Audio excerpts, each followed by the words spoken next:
दोस्तों, target with PS Parihar channel में आपका स्वागत है। आइए शुरू करते हैं और देख लेते हैं कि आज के समाचार पत्रों में विद्यार्थी जीवन से संबंधित कौन कौन सी सूचनाएं हैं। तो वीडियो को जल्दी से लाइक कर दें, शेयर कर दें और जिन छात्रों ने चैनल को अभी भी सब्सक्राइब न किया हो तो जल्दी से सब्सक्राइब कर लें ताकि आप लोगों को इसी प्रकार की अथेंटिक अपडेट सबसे पहले मिलती रहे। आगे बढ़ने से पहले एक सूचना उन विद्यार्थियों के लिए जो विद्यार्थी झारखंड टीईटी की तैयारी कर रहे हैं। वे सभी अभ्यर्थी चक्षु प्रकाशन की इस बेस्ट बुक को ले सकते हैं, जिसे आप लोग यहाँ पर देख सकते हैं। यहाँ पर इस पुस्तक में आप लोगों को 2000 से ज़्यादा बहुविकल्पी प्रश्न देखने को मिलेंगे, 2 सॉल्व पेपर भी मिलेंगे। इसमें क्वेश्चन आंसर के अलावा आप लोगों को बहुत सारा स्टडी मटेरियल भी मिलेगा। सारा का सारा सिलेबस कवर किया गया, चाहे वो बाल विकास हो, चाहे वो हिंदी भाषा हो, गणित हो या सामान्य अध्ययन। ये देख सकते हैं, पहले आप लोग ये पेपर यहाँ पर क्वेश्चन आंसर दिया हुआ है और उसके बाद में यहाँ पर ये नीचे पूरा डिस्क्रिप्टिव स्टडी मटेरियल भी दिया हुआ है। झारखंड टीईटी की चक्षु प्रकाशन की संपूर्ण स्टडी गाइड तो आती है, साथ में प्रैक्टिस सेट भी आता है, जिसे आप लोग यहाँ पर देख सकते हैं। प्रैक्टिस सेट में आप लोगों को 3000 से ज़्यादा क्वेश्चन मिलेंगे और 2 सॉल्व पेपर आपको इसमें भी मिल जाएंगे। इसकी भी लिंक मैंने डिस्क्रिप्शन बॉक्स और कमेंट बॉक्स दोनों जगह उपलब्ध करा दी है, आप लोग वहाँ से भी मंगवा सकते हैं। वैसे सभी कापी किताबों की दुकानों में भी चक्षु प्रकाशन की ये जो बुक्स हैं वो मिलती हैं। चलिए शुरू करते हैं। और सबसे पहली जो सूचना है वो सितंबर में शिक्षकों के हजारों पदों पर भर्ती के लिए मिलेगी हरी झंडी। एलटी ग्रेड और असिस्टेंट प्रोफेसर भर्ती के लिए भी शासन की मंजूरी के आसार। यहाँ पर लिखा सब कुछ ठीक ठाक रहा तो सितंबर में शिक्षक के हजारों पदों पर भर्ती के रास्ते खुलेंगे। इस माह के अंत या सितंबर के पहले सप्ताह तक उत्तर प्रदेश शिक्षा सेवा चयन आयोग को नए स्थायी अध्यक्ष मिलने की उम्मीद है। वहीं एलटी ग्रेड शिक्षक भर्ती और असिस्टेंट प्रोफेसर भर्ती के लिए भी शासन स्तर पर लंबित प्रस्ताव को मंजूरी मिलने के आसार हैं। शिक्षा सेवा चयन आयोग में स्थायी अध्यक्ष की नियुक्ति के लिए आवेदन की प्रक्रिया पूरी हो चुकी है। 25 अगस्त को इंटरव्यू प्रस्तावित है। आयोग के सूत्रों का कहना है कि साक्षात्कार पूरा होने के सप्ताह भर के भीतर नए अध्यक्ष के नाम की घोषणा हो जाएगी। वैसे भी आयोग से जुड़ी भर्तियों को शुरू कराने में काफी विलंब हो चुका है। ऐसे में नए अध्यक्ष की नियुक्ति जल्द से जल्द की जाने की कोशिश है। स्थायी अध्यक्ष के न होने के कारण 2 साल से अशासकीय माध्यमिक विद्यालयों में टीजीटी पीजीटी के 4163 पदों और अशासकीय महाविद्यालयों में असिस्टेंट प्रोफेसर के 1017 पदों पर भर्ती के लिए लंबित परीक्षा पर निर्णय नहीं हो पा रहा है। नए अध्यक्ष की नियुक्ति के बाद भर्ती परीक्षाओं की तिथियां घोषित होने के साथ ही नई भर्तियों के विज्ञापन जारी करने की प्रक्रिया भी शुरू हो जाएगी। वहीं राजकीय विद्यालयों में एलटी ग्रेड शिक्षक भर्ती के लिए 2 स्तरीय परीक्षा का प्रस्ताव भी शासन स्तर पर लंबित है।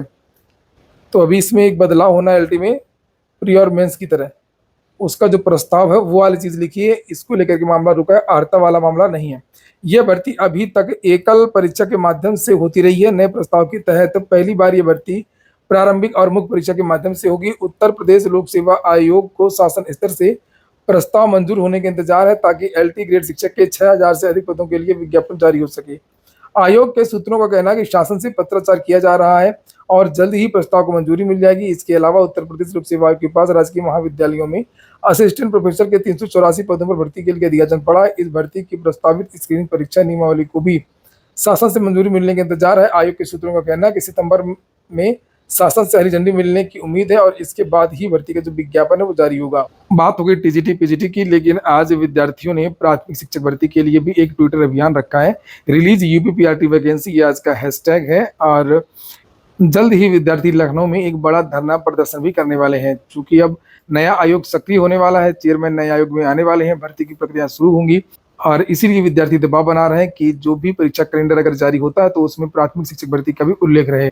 अगली सूचना है नए पदों की। लिखा है मंजूरी मिली है एआरटीओ के 50 और एमवीआई मोटर व्हीकल इंस्पेक्टर के 351 नए पद सृजित किए गए हैं। अब ये इन पदों पर भर्ती होगी।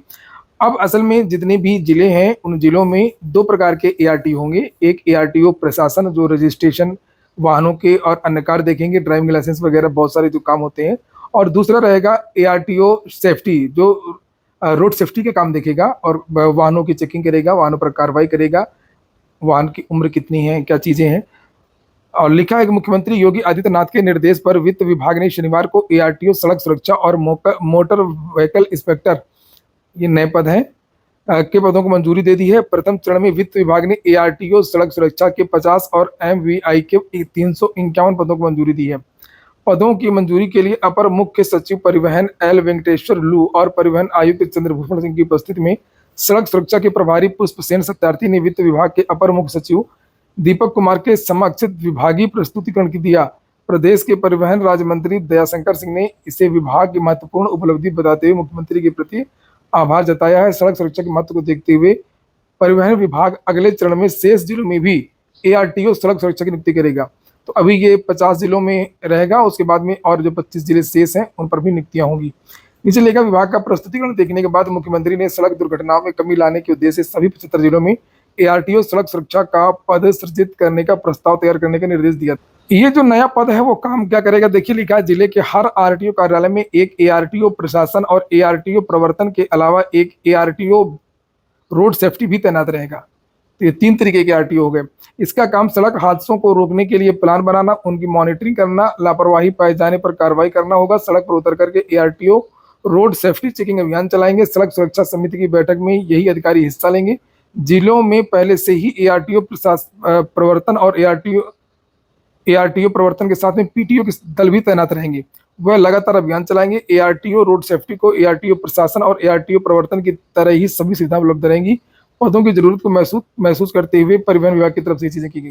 वहीं पर जो मोटर व्हीकल इंस्पेक्टर की नियुक्ति की गई है उसके बारे में भी लिखा हुआ है कि वर्तमान में जो उत्तर प्रदेश में परिवहन विभाग में कार्यरत आरआई है उन्हें मोटर व्हीकल इंस्पेक्टर का पद दिया जाएगा। इसके अलावा 351 तहसीलों में असिस्टेंट मोटर व्हीकल इंस्पेक्टर तैनात किए जाएंगे।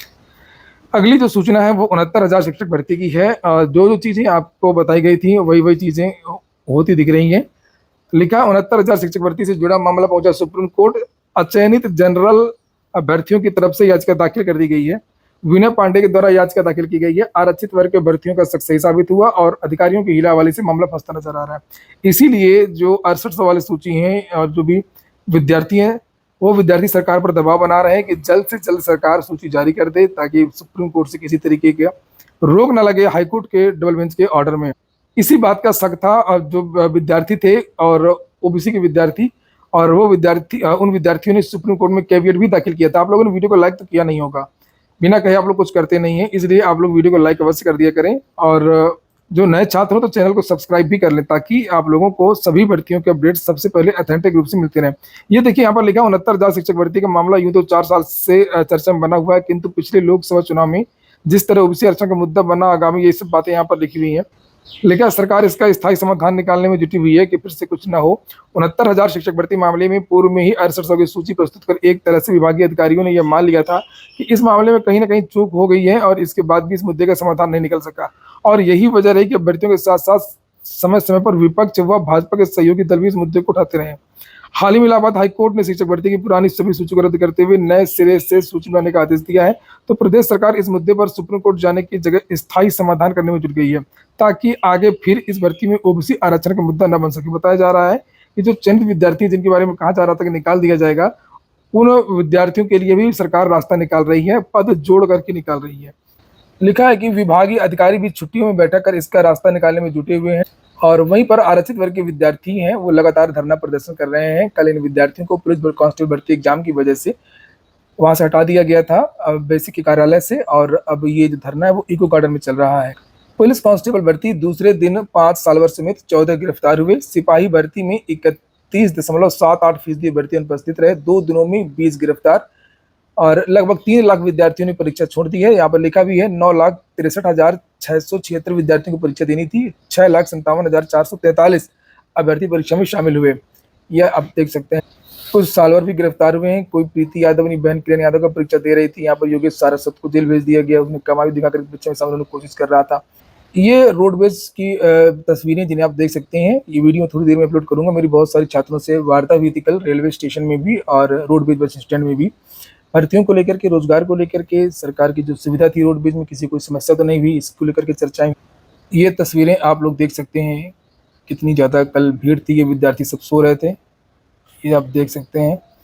ये रोडवेज बस स्टैंड की तस्वीरें हैं। कुछ जग रहे थे, कुछ सो रहे हैं और बसें तो थी मिल जा और लेकिन भीड़ भी काफ़ी ज़्यादा थी। ये देखिए आप लोग किस तरीके से छात्र जो है वो बस में जा रहे हैं। वहीं पर अगर हम रेलवे स्टेशन की बात करें तो रेलवे स्टेशन में इतनी ज़्यादा भीड़ नहीं थी और बस में ज़्यादा भीड़ थी।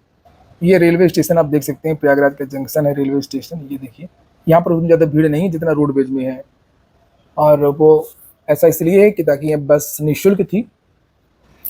और अगली और अंतिम सूचना है, जवाहर नवोदय विद्यालय की कक्षा 6 में प्रवेश के लिए ऑनलाइन आवेदन शुरू हो गया है। कोई भी जरूरतमंद मेधावी बच्चा हो आपके पास तो जो निःशुल्क शिक्षा चाहता हो तो वो बता सकता है। और जो इसकी लास्ट डेट है वो 16 सितंबर, याद रखिएगा। परीक्षा की तारीख 18 जनवरी है। ये आवासीय विद्यालय होते हैं, यहाँ पर और सरकारी विद्यालय होते हैं। निःशुल्क सारी व्यवस्था रहती है। एंट्रेंस एग्जाम होता है, अच्छी खासी पढ़ाई होती है, बढ़िया पढ़ाई होती है। ऐसा नहीं है कि जैसे आप सोचो कि सरकारी विद्यालय है तो बिल्कुल वैसे ही होगा, बिल्कुल ऐसा नहीं है। अच्छी खासी पढ़ाई होती है, बहुत अच्छे रिजल्ट आते हैं विभिन्न एंट्रेंस एग्जाम में, यानी कि चाहे वो जेईई एडवांस हो, मेडिकल हो, हमेशा से रिकॉर्ड सिलेक्शन भी होते रहते हैं। बस ये है कि इसमें जो विद्यार्थी जहाँ का हो वो उस जिले में ही आवेदन कर सकता है, और हर जिले में ये नवोदय विद्यालय होते हैं। और यहाँ पर यूपीएस के बारे में जानकारी दी गई है। यूनिफाइड पेंशन स्कीम को हरी झंडी, और आखिरी सैलरी का 50% पेंशन के रूप में मिलेगा। 23 लाख कर्मचारियों को फायदा होगा। अप्रैल 2025 से लागू होगी। सरकारी कर्मचारियों को मोदी सरकार का बड़ा तोहफा। अलग अलग विचार हैं, कुछ कर्मचारी थोड़ा सा इसको ठीक मान रहे हैं, तो कुछ कर्मचारी कह रहे हैं कि नहीं, ओपीएससी लागू करो। इंडियन इलाहाबाद बैंक से भर्ती आई है स्थानीय बैंक अधिकारी की 312 पदों पर। इसको भी आप लोग देख सकते हैं, indianbank.in ये वेबसाइट है। तो ठीक है दोस्तों, ये हो गया आज का वीडियो आपको अच्छा लगा हो, आपके काम का हो तो वीडियो को लाइक कर दें। जिन छात्रों ने चैनल को सब्सक्राइब न किया हो, सब्सक्राइब कर लें। पूरा वीडियो सुनने के लिए बहुत बहुत धन्यवाद।